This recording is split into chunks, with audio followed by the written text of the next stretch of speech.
Welcome to the Pindown, your Detroit Pistons podcast. I'm your host, Wes Davenport from Motor City Hoops and Detroit Bad Boys. And I'm Blake Silverman, writer for Detroit Bad Boys, covering everything from the Pistons to the NBA draft and the Motor City Cruise. And all right, so we got a lot of news that happened this past week between now and our most recent episode. But before we get to that, Blake, I just wanted to give you a congratulations. I mean, if you guys remember earlier in the year, my refrigerator went out. It was just a whole big deal between two separate podcasts, the saga of me and my wife replacing our refrigerator. And I'm happy to report that Blake has now dealt with a similar issue. So welcome to the club. Yeah. I already told you, Wes, but yeah, we had to get a new fridge. It reminded me of you. So it's a stressful process. So I'm happy it's done now. And I mean, I told you off air, but I was like, I hope I don't have to do this for like another 20 years or something. I'm just glad that now you and I can commiserate with the refrigerator replacement, appliance changes, all that stuff. So much fun. The many joys of home ownership. But let's get to the Pistons. So I'm just going to read off this big old list of all the stuff, right, that has happened since we last recorded. And I'll just kind of let you, pick and choose a few of these that you want to hit on right off the bat before we get into some questions. So first we got Malik Beasley. He signed a 1-year, $6 million deal. Simone Fontecchio re-signed with Detroit. That's a 2-year, $16 million deal. The Pistons then claimed Paul Reed, who was waived by the Philadelphia 76ers. They claimed him off waivers. His contract is 2 years at $8 million per year, but there is a non-guaranteed year left on the back of that contract. We found out that Asar Thompson has been cleared for basketball activity, but they are not rushing him. Langdon said in the press conference for JB Bickerstaff, which happened earlier this week, that they will take a more cautious approach when it comes to injury and injury rehab. So that is why Asar is not on the Summer League roster. They just did not want to rush him back. And similarly, we now have the full Summer League roster. So between all of those things, where do you want to start off today? Man, I'm going to start off with the piece of all that long list of things that was most surprising to me. There are two that were kind of surprising, but the most surprising to me was the Malik Beasley signing. I mean, can't ask for a better floor spacer to bring in. I mean, we don't know what his market was elsewhere. The signing obviously happened a little bit after the free agency period actually began, but getting him for 1 year, a relatively cheap deal, a guy who shot over 40% from three, it just signifies, as Trajan Langdon has been saying when he's been publicly available, just doubling and tripling down on floor spacing, adding pieces that are going to help the young guys on this roster, especially Cade Cunningham, just thrive. And I just realized as we're going through that list, the one piece we didn't touch on is Cade officially agreeing to that rookie max extension. So it's good as well to have that officially signed, sealed, and delivered. But of all that long list of things, I guess other than Cade officially being locked down for the next half decade, the Malik Beasley signing was the most pleasant surprise for me of the group. All good moves, but that one sticks out to me. Yeah, I think that was the most shocking one for me as well. It kind of felt like, yes, they needed to add more spacing to the roster, but that they just felt a little full out there on the wings, right? And Malik Beasley is definitely a wing. So with the Bucks last season, he actually started 77 of the 79 games he played. So another kind of Iron Man type. He's played most seasons of his career, which is always a pretty good start. But like you said, the 3-point shooting, he was 41% from three on 7 attempts per game. And just to, again, bring up Tim Hardaway Jr., he was 35% from three on just over 7 attempts per game. So not only are between these two guys are the Pistons adding good shooters, but they're adding a lot of volume of 3-point shooting, which is something that they also missed last season. So Like, I mean, both of these guys are gonna play. Malik Beasley was on the Bucks and he started a bunch of games. That's a contending team. Tim Hardaway Jr. on the Mavericks. He didn't start all of the games. He was off the bench most of the season, but I mean, he still played 27 minutes a night for them, and they made the finals. They are a contending team. So look, they brought in some good, proven veteran wings that can provide a lot of floor spacing for the Pistons' young guards. And I think that's pretty exciting, especially on the cheap deal for both of them, really, because we talked about that Tim Hardaway Jr. trade. The price was not all that high. Right. And the other thing about adding all these floor spacers, we'll call them, is it, and to short-term deals, it leaves that flexibility open depending on where the team is at on the trade deadline. A contender wants one of them, and you can recoup a pick or something like that in exchange. We know that's a priority, as Trajan has said in his press conferences, but like really the only veteran pieces that the Pistons had to deal at the deadline last year that would bring back any sense of value was Bojan and Alec Burks. And that, yes, you brought in Simone Fontecchio, you brought in Quentin Grimes, who wasn't available, but like Bojan and Burks were the guys that could get a bucket, knock down a shot for you. I feel like even if one or two of these vets are eventually dealt at the trade deadline, you're not left with like zero veterans or like veteran scores, which will be nice to at least have that through the year. I know Tobias will be harder to deal at least this year if you want to go down that route, but I mean, 26 million is a lot, but some teams could be interested in him too in 2 trade deadlines from now. Yeah, absolutely. And look, I just want to circle back one more time to the floor spacing that these two guys, Malik Beasley and Tim Hardaway Jr., provide, because they just lacked this exact type of player last season, and now they have two of them, and I think that's really exciting. So in that press conference that JB Bickerstaff and Trajan Langdon had, Langdon was talking about players and veterans being added that know who they are, right? Well, Malik Beasley and Tim Hardaway Jr. know who they are 100%. You look at Malik Beasley, he shot 7 3-point attempts per game last season, only 9 total field goal attempts per game. That means every game he played, he was shooting 7 threes and probably 2 layups, 2 something else, right? Not a lot. He's not pulling up mid-range. He's not doing anything fancy. He's just he's just catching fire. That's it. Tim Hardaway Jr. was the same thing. He was up at 7.5 3-point attempts a night and only took 12.5 field goals. So that's only 5 shots to his 7.5 coming from just anywhere other than the 3-point line on the floor. Like that, these guys know who they are. They're out there to spread the floor and to get up threes, lots of threes. And they need that. Like, you remember Bojan Bogdanovic, he was more of a scorer. Yeah, he was a great 3-point shooter, but Bojan was a higher gun. He was a bucket getter. Alec Burks kind of had that, but he also liked getting into the mid-range and kind of coaxing those fouls at the elbow with a pump fake. So they weren't this type of player. These guys are going to come in and they will shoot the dang ball and not much else. I love that. 100%. Yeah, and I mean, what's interesting now is who's going to start of this group.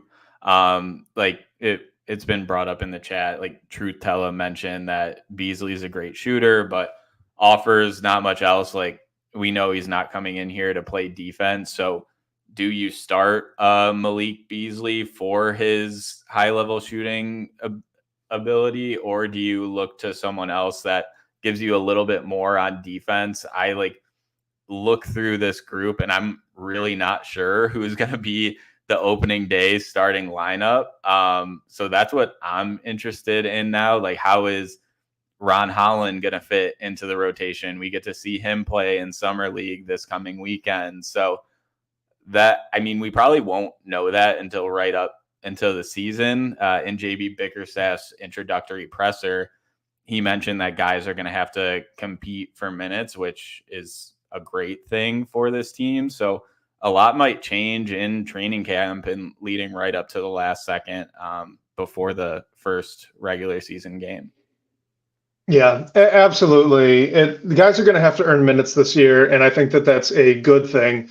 But, and speaking of that, we can get into this question here from Shannon K. Do you think that the Pistons are going to make Ivy the main ball handler, presumably off the bench? We also got another question here with Jaden Ivey as well. This one's from Rames. It says, would JB Bickerstaff talking about the importance of keeping our two best ball handlers on the court at all times? How do you see the Cade and Jaden Ivey's minute splits playing out? So, let's just get into this, because I do think Jaden Ivey's going to have something to say when it comes to training camp and earning a starting job at that shooting guard spot next to Cade.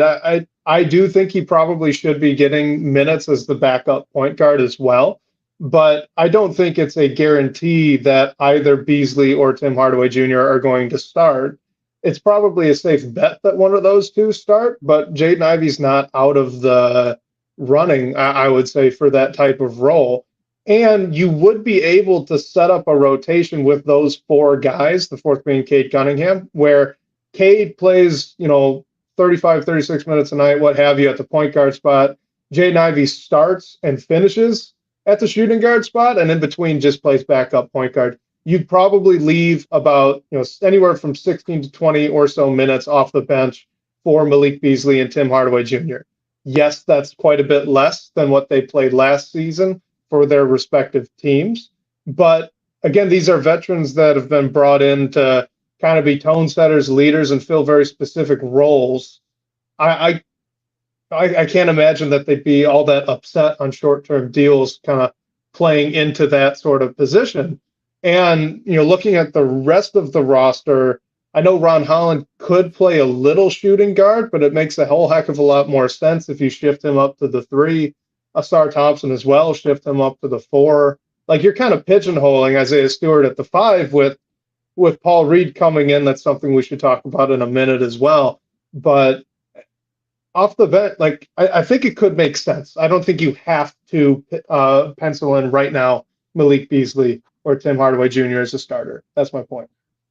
Yeah, and I think what these acquisitions allow you to do is stagger Cade and Ivy. Like, another thing that JB mentioned in his introductory presser, and Wes, you tweeted this out, like JB said he wants to get Jaden Ivey the ball on the move more, which we didn't see a lot of last year.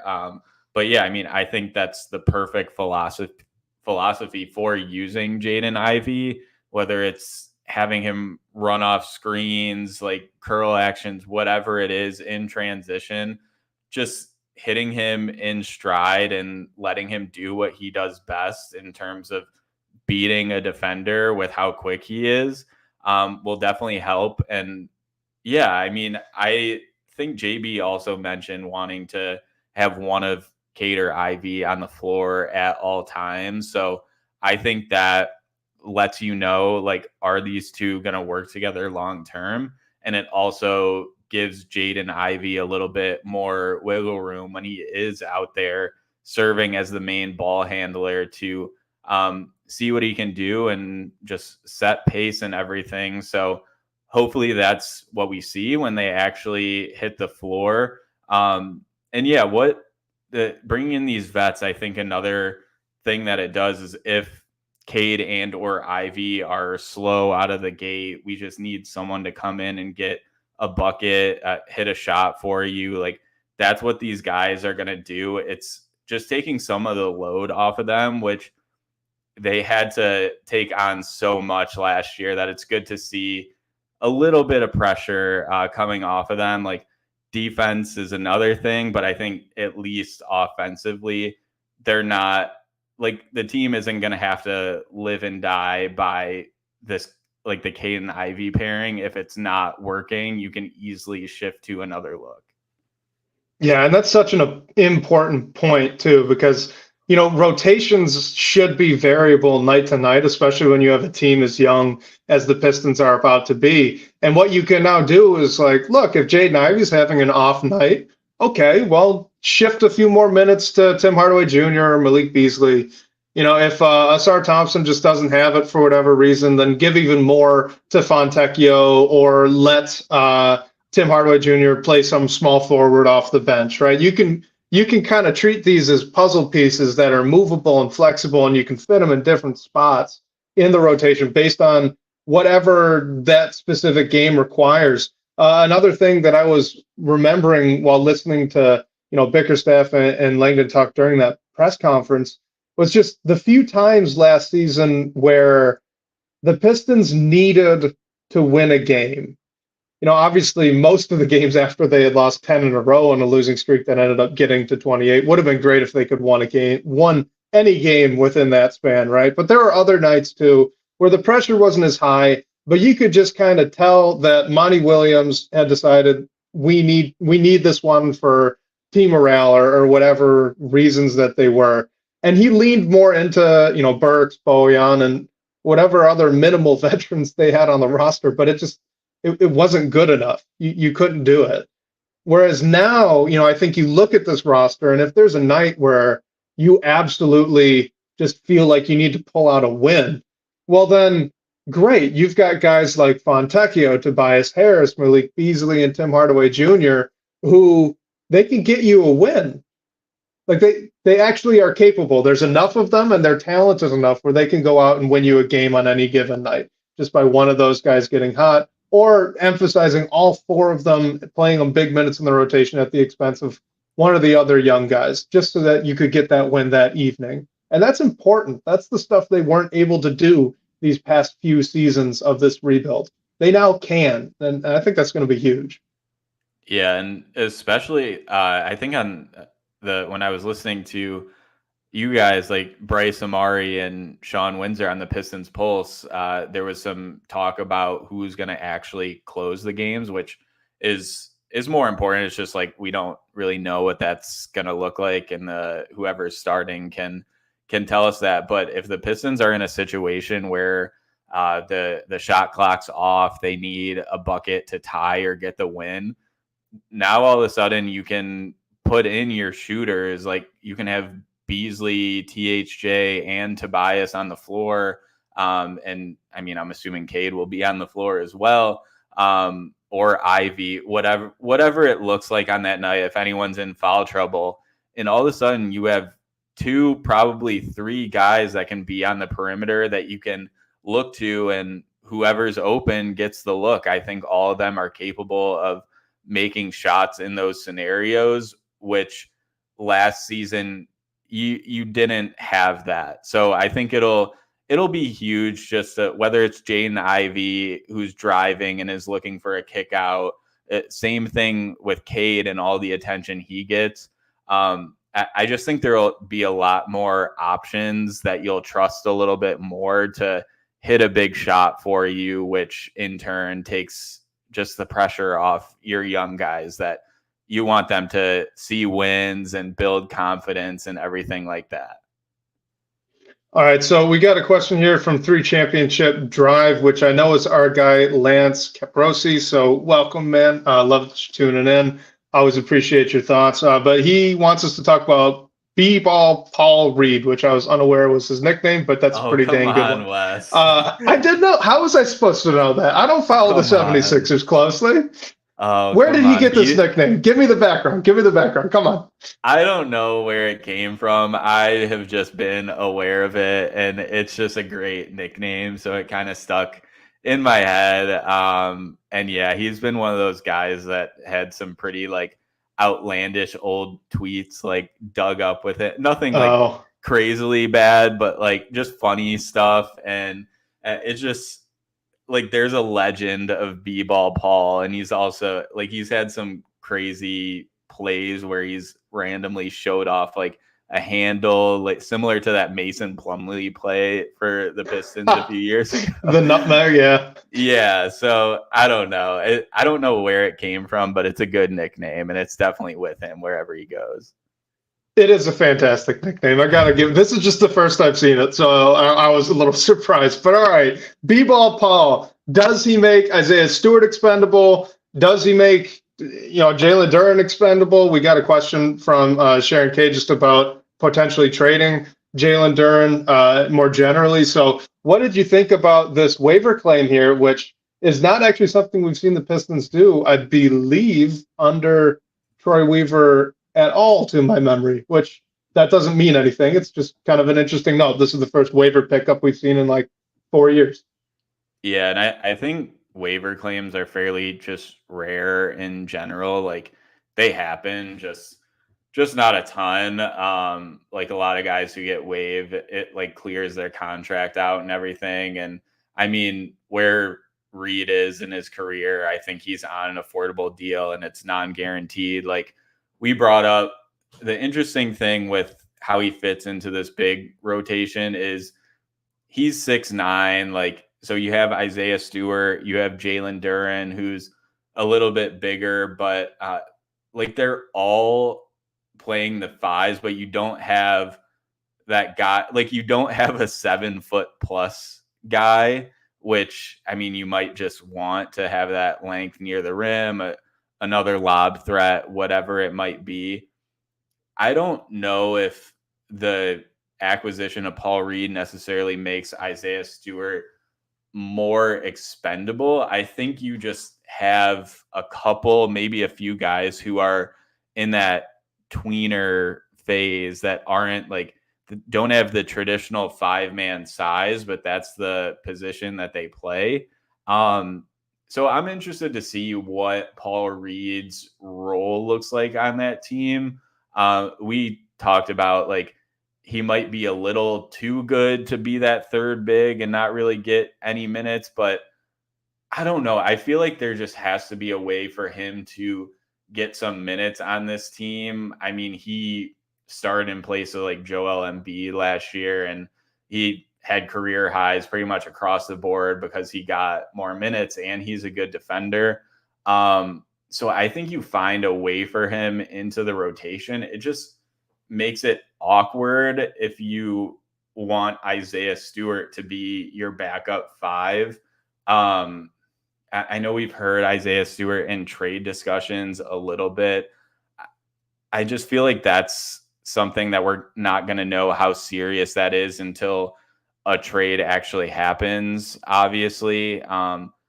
But I feel like there has to be a way for Paul Reed to play, but I don't think it should be at the expense of Isaiah Stewart or Jalen Duren, which just then it becomes a numbers game. There's 3 guys right there that are in your rotation, not including like Cade, Ivy, Tobias, all the guys you know are going to play. And like, how deep is this rotation going to go? So it would make sense if a trade would be coming. I just don't know who it would be. Yeah, I'll be honest. I'm really struggling with this one. I just don't know if he's going to play, if he pushes someone out. I do know that he's got, at least to my eye, the same problem that Isaiah Stewart has at the 4 position, which is he can't dribble the basketball. So you don't really want to have either of those 2 guys playing extended minutes at the 4. Yes, they're tweeners. Yes, they can play some at the 4, but like Bobby Bucket says, maybe Paul Reed can be the backup 4 and Stu the backup 5. Like, that's not something you really want to get too much into. You're going to run into very similar problems that you had with Isaiah Stewart at the 4 as a primary position, that whole experiment over the past couple of years. So like, I'm hesitant to do that. Look, he played 82 games for the 76ers. That's a contending team, right? He's only going to be 25. He played 20 minutes a night last season. His numbers look good, okay? You're looking 7 points per game. 6 rebounds and 1.3 assists. His splits are solid. There's a little bit of 3-point shooting potential in there as well. It was 37% last season, but on super low volume. So I wouldn't bank on that. But he maybe did that's shoot something. well in the G League when he played a couple seasons starting his career. He actually won a G League MVP, which is okay. Dang. Cool. All right. Yeah. All right. Well, so maybe there's a little bit more there then that, like Fred Vincent and the coaching staff can work with him on. Here's the thing though, like you said, he is short, he's undersized for the center position, and like I think his biggest asset is on the defensive end of the floor, which is definitely something that the team needs.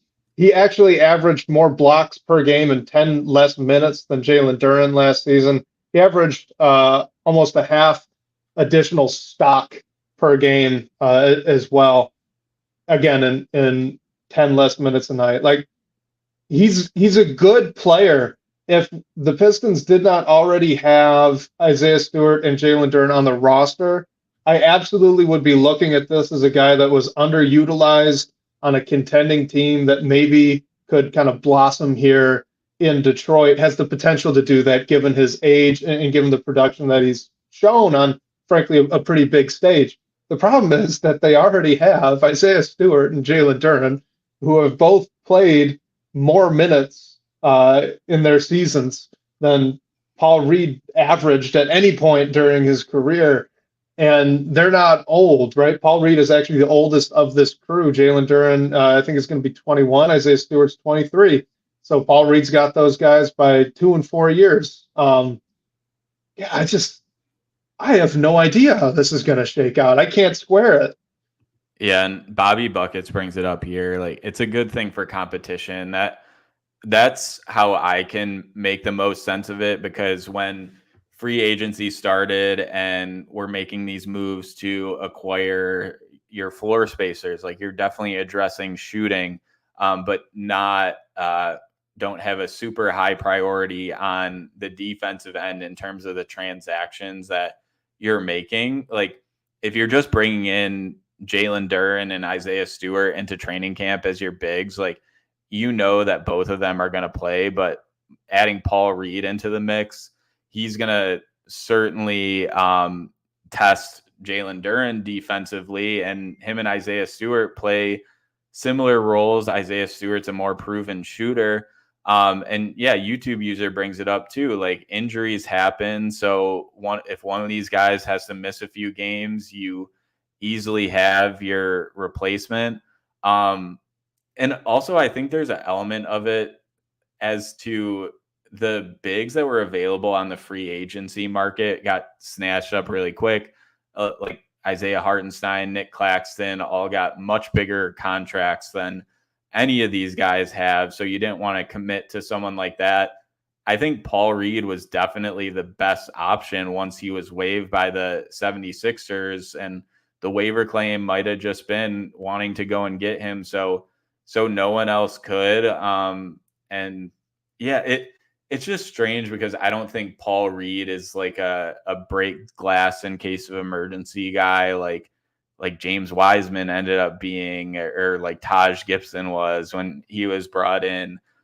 But if that's what he is, like that's a pretty good option.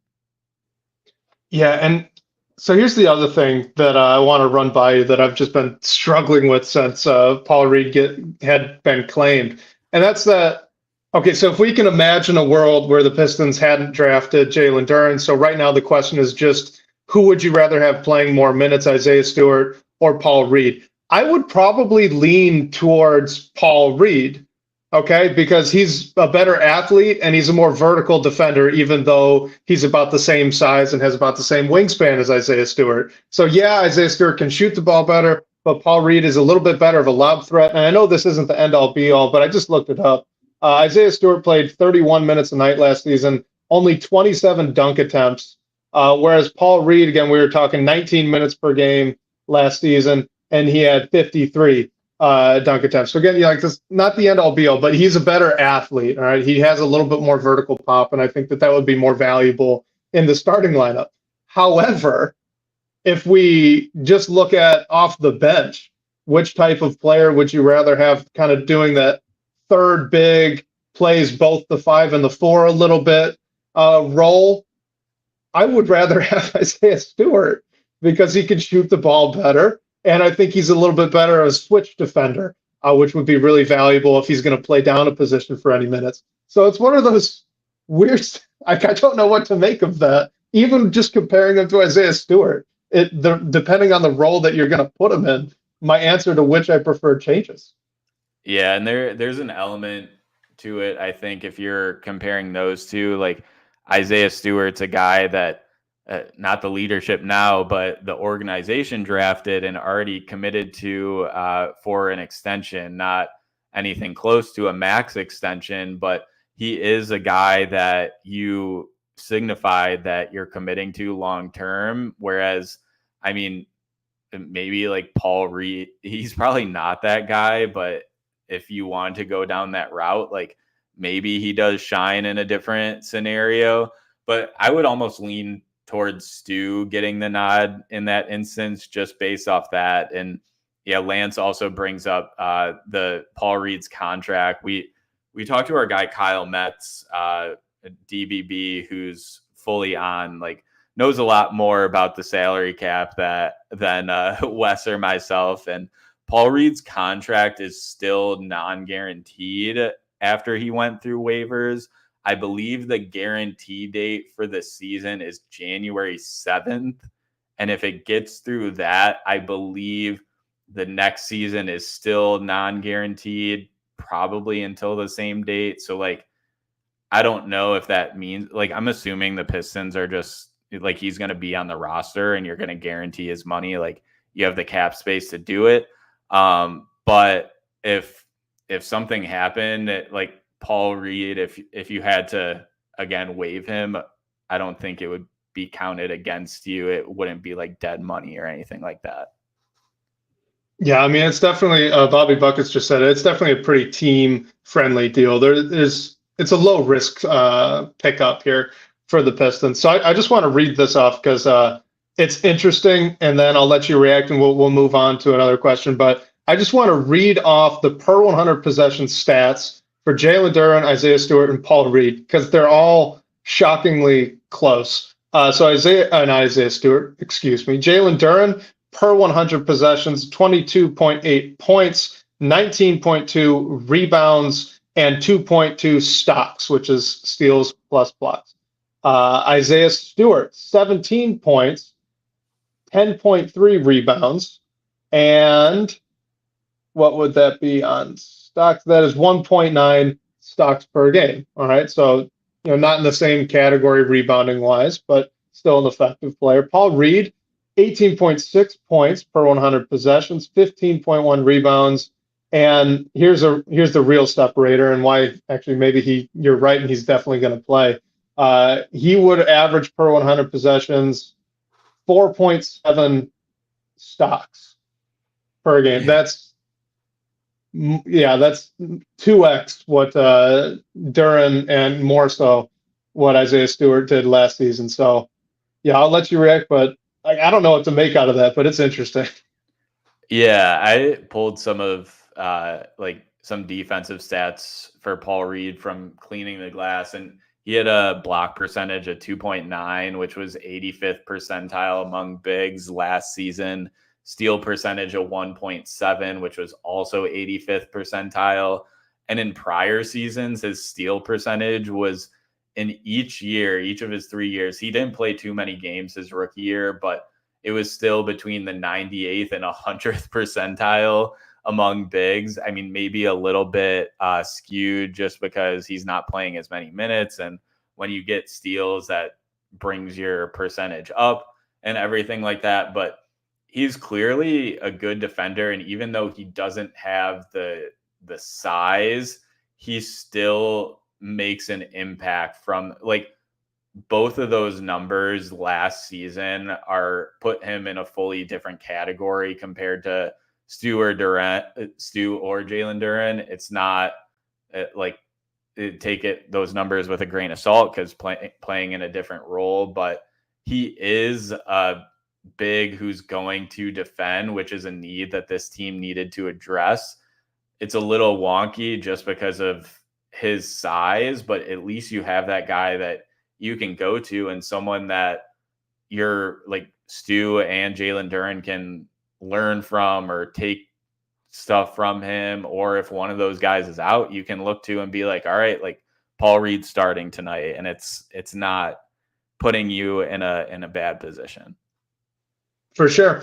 And I mean, if there's one thing that you and I have talked about a lot this offseason already, it's just that this team had been lacking a vertical rim protector at the big spot. Isaiah Stewart's very good positionally, but he doesn't block a lot of shots. So Paul Reed is a guy that fills that role, and then they needed that. So on that level, like I do love the pickup. It's going to be really interesting to see what happens rotation, and there's a lot of offseason left. So I don't know, maybe there is another move coming. Let's do a fun question here. This is from @Marsh_Rondell on Twitter. He asks, with how the roster is currently constructed, how much of a stats jump do you think Cade Cunningham would need to make in order to pull this team into like play-in contention? What do you think? Ooh, okay. So last season, Cade averaged 22.7 points per game, 7.5 assists, 4.3 rebounds. It's tough because you're adding some guys who, like, 7.5 assists a game is a lot. Cade's not gonna, I don't think he's gonna average like 9 or 10 assists a game. And also with your scoring numbers, like, you're bringing in more competent NBA players that are going to help you make shots and get a bucket. So I don't know. I don't want to cop out of the question. I think I would even be fine if Cade averaged like 20, 21 points a game, but got somewhere to that like 8.5 assists per game, just because he's going to have a lot more avenues for his teammates to score. And that he's going to garner a lot of attention from the opposing game plan. Do you want him to take a leap and be a 25 or higher point per game scorer? Yes, but I don't know if he necessarily needs to do that for this team to improve. All right, so I went down that scoring rabbit hole, and I want to give the preface that, like YouTube user just brought up in the comments, I do think this is a little bit of a fantasy. It would be one heck of a storyline if the Pistons could actually pull that off. Even getting 25 wins next season would be a huge step forward and a big win for the franchise more generally. That being said, Cade Cunningham, like you said, last season it was 22.7 points per game, 4.3 rebounds per game, and 7.5 assists per game. That 22.7, I feel like could have been higher if he had better spacing, and this team does offer better spacing now. So I went and looked at players last season and like the league leaders for points per game. And every player except for Ja Morant, who only played 9 games, and Trae Young, who scored more than 25 points per game, made the playoffs or play-in. Every single one. Trae Young had the lowest field goal percentage on that list. So here's the list. It was Joel Embiid, Luka Doncic, Giannis, SGA, Brunson, KD, Booker, Tatum, Donovan Mitchell, De'Aaron Fox, Steph Curry, Nikola Jokic, Therese Maxey, Ant Edwards, Trae Young, LeBron, Kyrie, and Ja Morant. So again, Ja Morant only plays 9 games. You can kind of write him off. And Trae Young had the lowest field goal percentage on that entire list. His team, the Hawks, with the number 1 pick, obviously missed the playoffs. So he was also the only player under 45% from the floor. So I guess what I'm getting at here is if Cade Cunningham can get over 25 points per game next season on an efficiency that is better than 45% from the floor, I think you've got a pretty good start. Last season, his splits were 44.9, so very close, 35.5 and 86.9. So like a reasonable guess, you'd be hoping for like 25.3 points per game, 4.5 rebounds, 8 assists, and then he slashes 46, 37, 88. Now, the other caveat here is that those are like borderline all NBA numbers if he pulls that off, which would be great. Those are obviously also all-star type numbers, which would also be great. But, I guess grain of salt. It's kind of fun to think about. Yeah, and Bobby Buckets brought it up in the chat. Like, Cade can add a few easy points by drawing more fouls, and 25 a game isn't too far off. Yeah, I totally agree with that. So I quickly pulled up some of his foul drawing numbers, and Cade was fouled on 8.7% of his shot attempts, which is the 62nd percentile, so a little bit above average. His and one percentage is 28th percentile. So if he can get a few more of those to go down and add some easy ones at the line, I think his scoring numbers can definitely go up. But at the same time, like, again, I just don't think it's totally necessary, just because I think there's going to be more realistic options for him to look to and help facilitate for his player or for his teammates, to help them get easy buckets, and in turn, like, hopefully his assist numbers go up as well. Yeah, I've never been a guy that had thought Cade had like 25 to 28 points per game as a ceiling. But after last season, I'm with you. Like, I really do think it was reachable if they just had better spacing and he had some more advantageous driving lanes to access. He was right there. So if you kind of keep the same number of shot attempts roughly, and maybe up the number of free throws, the foul drawing, that should continue to come with more time. I do think it's close. That being said, I don't know if that would actually guarantee that they're making the play-in. You would need a lot from the rest of this roster. Let's get to this question here from Bobby Buckets in our live audience. He wants to know if we still think that the team is missing another piece. So will they make more moves this offseason, and could it potentially be a backup point guard? Yeah, that's the one that, sticks out. I know Tyus Jones is still out there. It all depends on how the cap space is going to shake out. The Malik Beasley signing was officially announced today, and Keith Smith was tweeting out just what that means for the Pistons cap space. And he mentioned that since it was announced, he believes that the team likely signed Beasley into cap space, so didn't use the room exception or anything like that. So I don't know. I'm sort of thinking that even Fontecchio, like, it almost seems like Langdon is trying to absorb these guys into their cap space and hit that salary floor with guys that are on short-term deals, so you maintain flexibility moving forward. But even if that's the case, I believe they'd still have somewhere between like 10 to 13 million of room to play with, and that's certainly enough to go and add a backup point guard. I mean, if you do, like, Sasser isn't a true point guard, but what does it mean for him in terms of the rotation? He might be an odd man out already. The backup PG is definitely one of those that you have to think about as who's going to do it, really. The only other need, I would think, is if you want to get a center with more size to be truly that end of the bench guy who is just there in case of injury or anything like that, because the bigs that you do have, like, you don't have that 7-foot+ guy. I don't think it's something you need, but it's a nice to have in case you need it.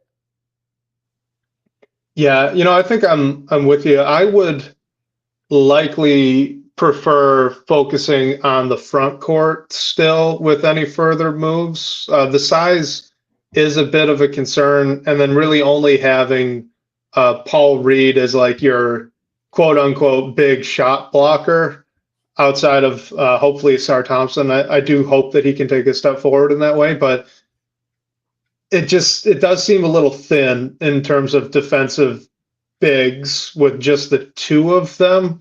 and injuries have been a problem for Duran and Isaiah Stewart. So I would like to see more insurance up there, if not, further trades, something like that. As far as Tyus Jones goes, like, I really like him. I think he's a great player, and he's very allergic to turnovers, which is awesome, especially for this team. But at the same time, I do think between Cade, Jaden Ivey, and Marcus Sasser, I'm pretty comfortable with minutes at the point guard spot. If they decided that they wanted to move on from Marcus Sasser and instead add effectively a third point guard who's more of a veteran who can step in a pinch and kind of calm things down, I'd be on board with that. I'd be fine with it. But I don't know if it's as much of a priority for me after adding Malik Beasley as it was before that move was made. Yeah, and I'm just looking through the bigs who are still out there. Like, a lot of them are like, there's not that guy with size that you can really go out and get. The one to me is Mike Muscala, and I don't know if he's going to want to come back here. Like, he clearly wanted to be on a He's got the size. He doesn't have the defense. Right. That too. Like, there's Bismack Biyombo, but he's not the undersized. Tallest, yeah, not the tallest guy either. So it's interesting because the market is kind of drying up, and also I don't believe Dom Barlow has been signed. A YouTube user was bringing him up last week. So maybe once everything shakes out, there's some guys that you can get on a minimum. And I mean, I like Tyus Jones a lot. I just don't know if he would want to come here because it doesn't seem like he would start immediately. And it seems like that's what he's looking for. I don't know if it's really, really out there for them. And yeah, YouTube user brings up Omer Yurtseven. He's a good one to be an end of bench guy. But yeah, with Tyus, I feel like he wants to start on a halfway decent team. I don't know if he's going to be able to do that. But he certainly doesn't have that option here. Like, I think he'd be one of the best, like, he probably is one of the best backup point guards in the league. I just don't know if there's a path where he ends up here, but I would love the signing if that did happen. Yeah, and just quickly, shout out to Basketball Beaker in the DBB comments, who kind of asked us the question about additional free agencies that they might look to sign. He also was curious about other salary dump potential trades that could be out there. And I was curious to know if you had any in mind, specifically for big men, because I know, Clint Capella has been a name that I've been tracking and kind of fingers crossed hoping for Detroit, but it sounds like recent rumors say that the Hawks don't really want to move off either of their big men, with those big men being Capella and Onyeka Okongwu. So, is there anyone else out there that you've kind of got earmarked as a potential salary dump or like a 3-team trade that could get the Pistons a decent big? I mean, it's, for me, what sticks out is, like, it's kind of like, what are the Bulls doing? Like, they traded DeMar, but they still have Zach LaVine, who they're desperately trying to get off. And then Vooch is still there. Like, I don't think they'd really have a need for him. But if you bring Vooch in, like, he probably has a case to start on this team. So I feel like it's not a clean fit by any means. I mean, his salary is right around $20 million per year, and he's signed through 2 more years. So that's the one that jumps out to me. But I feel like with the moves that we've seen, I don't know if Langdon is going to jump at the opportunity to bring in a player like Vooch, who's 34 years old and on the books for that much money for 2 more seasons, unless he's getting like a first-round pick in return, which I don't know if that's on the table. Yeah, agreed. Like, I doubt that he would. The only other one that I could think of is like Brook Lopez. There was one rumor earlier this offseason that the Bucks might be looking to make a change there at the center position. I'm not quite sure why they would. It's been working very well for them in recent years. I think they the rumor said that they wanted to play more coverages than just drop, but okay, then lower Brook Lopez down to like 26 minutes a night. Do it when he's on the bench. But Yeah. I'd be interested in that if that's real.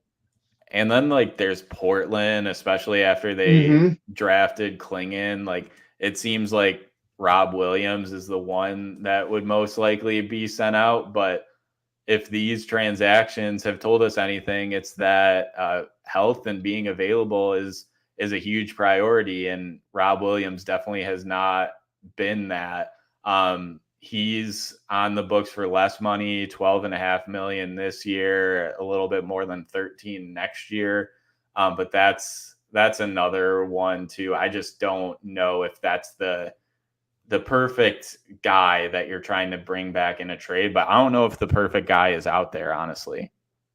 Yeah, I'm not sure the perfect guy is out there either. It's going to be really, really interesting to see how the rest of this offseason goes. I mean, it's easy to kind of write it off and say that they're almost done, that they're wrapping things up. But I mean, we can remember Bojan Bogdanovic being traded for when the Pistons were approaching training camp. Like, there's a lot of offseason left and a lot can happen. So I don't know. I'm going to be intrigued to see what they do next. Let's do this one here from the DBB comments. This is our guy, a fella. He says, hey, guys, what do you think about putting Asar Thompson at the 2 next to Cade Cunningham with Simone Fontecchio and Tobias Harris at the other forward spots?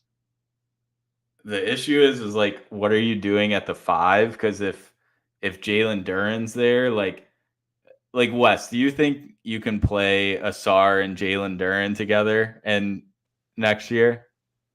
I mean, why even ask me this? Like, no, you cannot. You cannot play. I think that you can play 2 bad shooters together. I don't think you can play 2 non-shooters together. And Asar Thompson and Jalen Duren are non-shooters unless Asar Thompson has taken like a magical pill that makes him a 30% three-point shooter. Yeah, and Bobby Bucket says that you have to have Stewart at the 5 in that scenario. I think I agree with that, but I don't like it's a good idea because I think Fontecchio and Harris help make up for Asar's shooting. It's just the 5 spot around it. And this isn't accounting for like THJ, Malik Beasley, even Jaden Ivey, who presumably like one of those players is probably going to be playing nearly all the time. So I think I think like Asar would have to take a serious shooting leap for this to happen, which I don't think is realistic. I mean, I hope he takes some sort of a leap just for his own development's sake. But I just think with your personnel, like one of the things that JB Bickerstaff has talked about is he went like 2 bigs in Cleveland because that's how the roster personnel was like he almost had to do it. I feel like with what he's absorbing in Detroit with these new moves, like you have to play one of these like wing floor spacers that you brought in. Not all the time, but one of them is probably going to be on the floor more often than not. Yeah, agreed. Like, I don't think that this is a super likely lineup. And I'll add as well, like, I have problems with Asar Thompson playing the 2, or even if you're going to offensively have him play, the 4 and kind of shift Fontecchio and Harris down a position each. Like, if it were me and Cade Cunningham were on a heater one night, I would absolutely send whoever's guarding Asar Thompson and double Cade the moment he crosses half court and just play out of a scramble from there. Asar Thompson's not hurting you from the 3-point line, and that Simone Fontecchio and Tobias Harris and Asar Thompson and whoever they're playing at the 5 can't really dribble the ball for long periods of time and make something good happen. Like we've talked about it with Tobias Harris. He's very much a catch and go type of player. He's a 4 or 5 dribbles or less kind of guy. Fontecchio's the same thing. Asar Thompson, one of the big things that we've wanted him to work on that we've talked about this offseason is keeping the dribble alive when he gets pressured, right? Like none of those guys are guys that you want to put the ball in the hands of and like say go make something happen. So like I would just be scared that defensively your only goal is to get the ball out of Cade's hands and then just profit, steal the ball all night. I don't think that the offense would be good, even if you're going to start Isaiah Stewart there at the 5 for the floor spacing, because we've talked about him not being able to put the ball on the floor either. So like I look at Asar Thompson as a 4. I think who said it? Bobby Buckets in the comments here just said Asar Thompson should be an athletic Draymond Green. I absolutely agree with this. He is incredibly athletic and he's very strong. He can play with bigger guys down low if he needs to. And he's got great timing as a shot blocker, as a free safety, and as a guy that you can kind of switch anywhere 1 through 5 defensively. What he's not great at is shooting the ball and making plays with the ball in his hands. So don't ask him to do it. Let him kind of be just a defensive stopper and score a bunch off the catch and off cuts. I think that's great for him. I would love him at the 4. So there's my Asar Thompson rant. Yeah, no, you just want guys who can dribble, pass, shoot, and I don't think this combination is really like maximizing that. Hopefully Asar develops there, but it's just like I think the rotations are probably just going to shake out a different way, just offensive wise. And JB has talked about like on the defensive end, like you need to want to do that. So I think whoever of the wing group who we know we're going to lose some defensively when they're on the floor, like hopefully they can at least show you a little bit of something. So it doesn't totally just take away what they can unlock for you on the offensive end. And here's one last thought on this, because this is something I've been thinking about more generally with trying to imagine how the rotations might shake out. Cade Cunningham, we talked about this a few episodes ago. Last season, he struggled next to Bojan Bogdanovic, right? And we looked at the numbers on it, and you, me, and Lance, we kind of came to the conclusion that maybe Cade Cunningham just struggles to be a floor spacer, right? Like he'll thrive in space, but he's not a good enough shooter to be a floor spacer. But here's the other thing I've been thinking about since we had that conversation, and that's who do you want to create space for when you're setting up your offense? Cade's the guy that you want the ball in his hands for. So even if next season he's a guy that's going to shoot 38% on like 7 3-point attempts per game, you're still in a scenario where you're going to put out Asar Thompson and Jalen Duren or whoever that can't shoot as a combo. You're now creating space for them, because if they have the ball, then everyone else is guarding their man more closely because they're good shooters. Whereas when Cade has the ball or when Ivy has the ball, then they're sagging off Asar Thompson or whoever else the non-shooter is. So I think that's a big part of how the rotations ought to be set up moving forward. And that's just trying to keep in mind who we want space and driving lanes to be created for. And those guys are your guards. It's Cade, it's Ivy. To some extent, it's even Asar Thompson on like catch and go scenarios. Ron Holland, for sure. You definitely want him slashing. So like I'm almost completely writing off Cade Cunningham as a quote unquote floor spacer. I think he's the guy that you want to have the floor spaced for. So if he can shoot, that's a bonus. But you don't want to factor him in as a guy that's making sure the floor's spread for everyone else. Yeah, I don't think you want him to be in that role. The issue is like with Asar Thompson right now, you have to set up the lineup to like you need certain players around him, which is the same case for Jalen Duren right now too. And if you're adding one of those guys, like you don't want to pigeonhole, I guess, your lineup. Like everything should be about putting Cade Cunningham in scenarios where he can be the best player he can be. And what he hasn't had yet in the great majority of the games he's played is is that space. So it's not like wasting a spot next to him if you're playing like certain players next to him, but you know that there's guys, and you need to set up the rotation a certain way to just let him do what he's good at and maximize his potential. Absolutely. So let's get through these next few ones. This is from @Shenny21 on Twitter. He says, what is a reasonable time frame to start seeing some good defense out of this Pistons team? This was something that JB Bickerstaff kind of alluded to in his press conference. He didn't give any definitive timeline or even like a benchmark for improvement. But what do you think? When could we start seeing good defense? And by good, let's just say, top 15. So not in the bottom half of the league.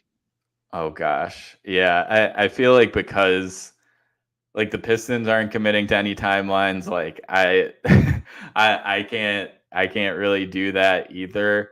But and this goes back to the Paul Reed discussion a bit. Like there are players on this roster, like there's going to be competition. There's not going to be like, you're going to have to earn your own minutes, and a degree of that is defensively. Like, yes, you have a Malik Beasley who will never be known for his defense, and he's out there to space the floor, but like at the same time, he shouldn't be a net negative. Like if he and Tim Hardaway Jr. are shooting near the same percentage, but THJ gives you more on defense, like, yeah, Tim Hardaway should be getting more minutes in that scenario. So I think we'll learn a lot. Like, I don't even want to say like this season is realistic, because the signings that have been made are like, you're not bringing in guys that are known for their defense other than Paul Reed. And we don't know how much that he's going to play. But I think of the players that you have on this roster, there's enough guys that can take up similar spots in the rotations where if you want minutes or more minutes than you already have, like, you're going to have to play some defense. And both Trajan Langdon and JB have talked about like defense is a thing that you're going to want to do. And that's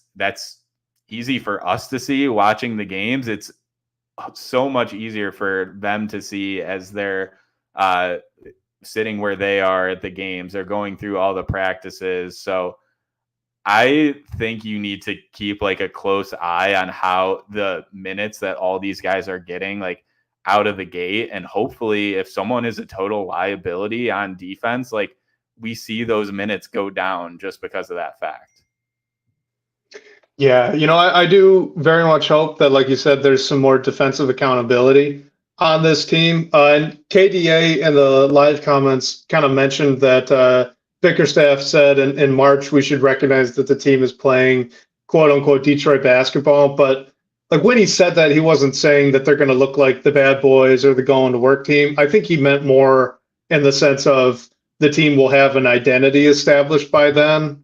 And by identity, we just mean, style of play. Sounds like he wants a competitive, high energy and aggressive roster. So by March, we should be seeing that. That says nothing about the defense. And look, the Pistons, they're 26th overall in the league in points allowed per game. They allowed 119 points per game.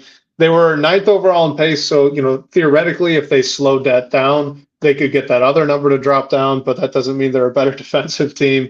The average age of this roster as it stands today, 24.8 years old, which is just about the same age that it was last season. You've got Isaiah Stewart and Jalen Duren penciled in for a lot of minutes at the 5 right now, at least we think so. Combined, that's only 1.6 blocks per game, which wouldn't have even made the top 10 in the league last season if that were one player. And the best defenders on this team, Isaiah Stewart, Asar Thompson, Paul Reed, and Ron Holland. And again, Paul Reed, we talked about it. We don't even know if he's going to play. All of those guys are under 25 years old. It's just, they're really young. They're going to play like they're really young. And so I would think maybe year 3, we see like legitimately good defense. That's not saying that they can't improve. I mean, 26th, I hope they can go up from there, right? But top half of the league is what we had talked about before. So I think it's going to take a couple of years. Yeah, definitely. And like for a guy like Ron Holland, like defense is probably going to be how he stays on the floor. Like we don't know what his role is going to look like in this rotation, but if he's one of your best like perimeter defenders and shoots it a lot better than like an Asar Thompson can, which we think he can, who know, like I don't think that's taking away in full like Asar's minutes by any means, but if you can put Ron Holland like next to Cade and he brings a certain level of defense while also knocking down like shots at a decent rate, I don't think he's gonna come out and shoot the lights out or anything like that. And yeah, YouTube user brings up Holland's decision making. I think that's definitely something to keep an eye on. And we don't know how his defense will fully translate, but if he is a halfway decent defender, him and like, I mean, it really goes for any rookie or young player. Like defense is a way to find yourself minutes. So, I mean, I've never really like questioned his effort or anything like that, but I think we'll see an extreme amount of effort from him defensively just because he knows like that's his path to the biggest role on this team immediately. All right, let's get through these last two questions quickly. This one here is from Michigan Dragons in the DBB comments. Says, there's a chance that Wendell Moore Jr. makes it, and is there a chance that Wendell Moore Jr. makes it into the rotation? Says that his numbers from the G League look promising. So my question to you is, what was the scout, I guess, on Wendell Moore Jr., and potentially what could he bring to this team if he kind of fights his way into some rotation minutes? I don't think there's really a path to him in the rotation just because like nothing against the player he is, but it's just like a numbers game at this point to me. Like we're already discussing like where does Paul Reed fit into the rotation? Like the thing about Wendell Moore is he has extreme length, like over 7-foot wingspan. He had a good pre-draft year at Duke and shot the ball well. He just wasn't in the right scenario, but it really is just a numbers game for me at this point. Like, I don't think there's a way he cracks the rotation. I think he was a salary dump casualty. I think he's a good guy to have at the end of your bench in case you ever need him. But where it stands now, like I'm trying to rack my brain to figure out how many minutes does like a Ron Holland get, or how many minutes, like where does Paul Reed fit in? And we're not like Bobby Clintman's there too. Like he's probably going to spend most of his first season in the G League, but is that a guy that you would want to give minutes to instead of Wendell Moore? So the short answer is no, but like, I don't like, he still could be a good player. I just think the personnel that you have on this roster, like there isn't room, I don't think, unfortunately. Well, so quickly then, why don't you just give like the pros and cons of Wendell Moore Jr. as a player? Because, we mentioned it earlier. Yeah, it's tough fitting so many of these guys into the rotation right now, but all it takes is, a Tim Hardaway Jr. injury, and all of a sudden you've got a conversation here about Wendell Moore and should he play, right? So it's possible. I'm with you. It's probably injury fill-ins, not a full-time role, but in the situation where he gets minutes, what type of player is a Wendell Moore Jr.? Yeah, I mean, I think he's a wing defender that gives you extreme positional size, especially on the defensive end that you can look to. He was in a situation where he definitely didn't get to show off his potential. Like in his rookie season, he averaged just over 5 minutes a game in 29 games. And then this past season with the Timberwolves, 3 minutes a game in 25. So he hasn't really been given that chance to show what he can do in the league, and he played well in the G League. He has never really shot on volume or anything like that in his NBA minutes, but he's just another guy that gives you that 3-and-D type archetype that you're looking for. He just hasn't shown that at the NBA level, and he hasn't had the chance to. So if you give him the chance, like, you never know. It just seems unlikely at this point for where he is and what this roster looks like. Yeah, agreed. And I'm much more intrigued by Paul Reed at this point than Wendell Moore. So let's end it on this one. This is from our guy at Richard Brooks 01 on Twitter. Just wants to know a question that, unless you can surprise me here, I don't think either of us can answer. What's happening with Tosan Awoma, and why is he not on the Summer League team? I have no idea either of what is happening with him and why he's not on the team. I know he was at the Trajan Langdon presser, which was interesting, and it seems as though maybe the team is moving on. Wouldn't be like the worst thing. I don't think he was incredible or anything last season, but would also be a little bit of a bummer. Seems like a good guy. So give it a go. If you got any guesses to what's happening with Tosan, let us all have it. And then quickly, what's like the one thing you are looking forward to most to watch this Summer League? Oh, I was going to ask you that actually before we signed off. So you stole my thunder, but I tried to comb Twitter for what was going on with Tosan. The only theory I saw was wondering if he was with the British national team. They're not in the Olympics as far as I know. Like, I don't know if they're playing exhibitions or anything like that. So maybe, I don't know if that's serious, but yeah. And if you go on Spotrac, he's still like, the Pistons haven't waived him or he's still listed as being under a 2-way contract with the team.